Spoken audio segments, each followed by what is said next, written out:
தெய்வத்தின் குரல் இரண்டாம் பாகம். மீமாம்சை கர்ம மார்க்கம்.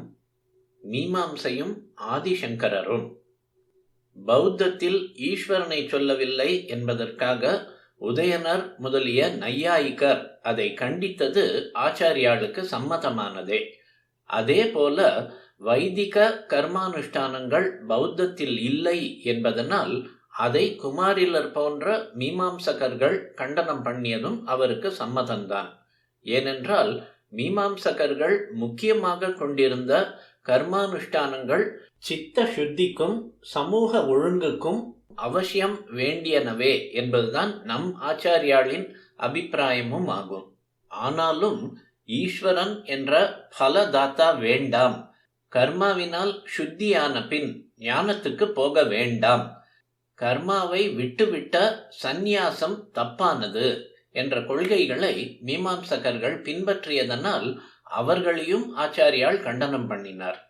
மீமாம்சகர்களில் குமாரில பட்டர், மண்டன மிஸ்ரர் இருவரும் முக்கியமானவர்கள்.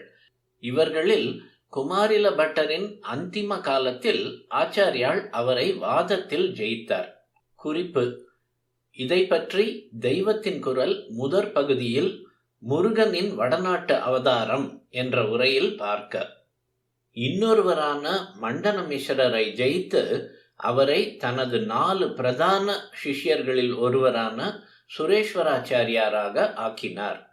வேத மதத்துக்குள்ள 14 ஆதாரங்களில் ஒன்றான மீமாம்சையை ஆச்சாரியால் கண்டித்தார் என்றால் அது அடியோடு தப்பு என்று நிராகரணம் பண்ணினார் என்று அர்த்தமில்லை. மீமாம்சையில் சொன்ன கர்மாக்களை பண்ணியாகத்தான் வேண்டும். ஆனால் மீமாம்சகர் போல் ஈஸ்வர பக்தி இல்லாமல் பண்ணக்கூடாது. அந்த கர்மாவே தருகிற ஸ்வர்காதி பலன்களை ஈஸ்வரனுக்கு அர்ப்பணம் பண்ணிவிட்டு இந்த கர்ம பல தியாகத்தினாலே சித்த சுத்தியை சம்பாதித்து கொள்ள வேண்டும். பலதாத்தா ஈஸ்வரன் என்று உணர்ந்தால்தான் சின்னதான ஸ்வர்க்கம் முதலான பலன்களை விட்டு ஈஸ்வரன் தருகிற பெரிய பலனான சித்த சுத்திக்கு போக முடியும் என்பதே ஆச்சாரியாளின் உபதேசம். மீமாம்சகர்களின் கர்மானுஷ்டானம் முழுக்கவும் ஆச்சாரியாளுக்கு சம்மதமானதுதான். ஆனாலும் கர்மாவுக்காகவே கர்மா, எண்ட் இன் இட் செல்ஃப் என்று நினைத்து அவர்கள் அதற்கு மேல் போகாமல் பலதாத்தாவான ஈஸ்வரனிடம் பக்தி, அதற்கப்புறம் அந்த ஈஸ்வரனேதான் நாமாகி இருப்பதை அனுபவத்தில் அறிகிற ஞானம் ஆகிய இவற்றுக்கு போகாமல் நின்று விட்டது தப்பு என்று உபதேசம் பண்ணினார். கர்மாவை அவர் ஆக்ஷேபிக்கவே இல்லை என்பதால் தான் தமது ஷரீரத்தை விடுவதற்கு முன் கடைசியாக உபதேசித்த சோபான பஞ்சகத்தை வேதோ நித்யம் அதீயதாம் தத் உதிதம் கர்மஸ்வனுஷ்டீயதாம் என்று ஆரம்பித்தார். தினமும் வேத அத்தியாயனம் பண்ணுங்கள், அதிலே சொல்லியுள்ளபடி கர்மாக்களை நன்றாக அனுஷ்டானம் பண்ணுங்கள் என்று அர்த்தம். ஆனால் இப்படி கர்மாவுடனே நின்றுவிடக்கூடாது, அதை ஈஸ்வரார்ப்பணம் பண்ண வேண்டும். இதனால் சித்த சுத்தியை உண்டாக்கி கொண்டு அப்புறம் ஞானோபதேசம் வாங்கி கொள்ள வேண்டும். அப்புறம் கர்மாவை எல்லாம் நிறுத்திவிட்டு சந்நியாசியாகி அந்த உபதேசத்தையே தியானம் பண்ணி விசாரம் பண்ணி சொந்த அனுபவமாக்கி கொள்ள வேண்டும். இப்படி படிப்படியாக கொண்டு போகிறார்.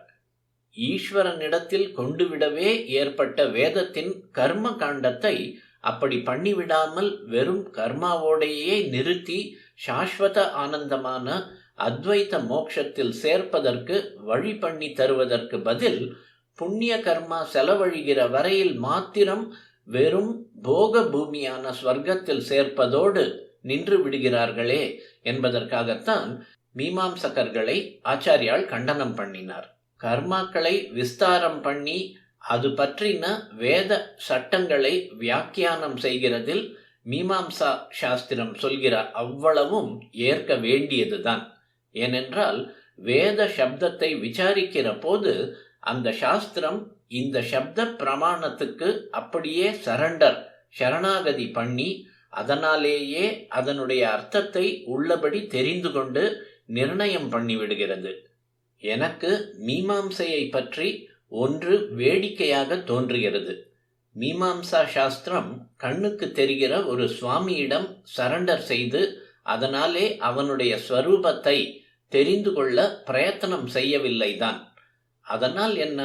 வேதம்தான் பெரிய சுவாமி. வேத சப்தம் கண்ணுக்கு தெரிகிற சுவாமியாக இல்லாவிட்டாலும் காதுக்கு கேட்கிற சுவாமியாக இருக்கிறது. அந்த சப்தம் சொல்கிற கர்மாக்களை எதிர்கேள்வி கேட்காமல் பண்ணுவோம்.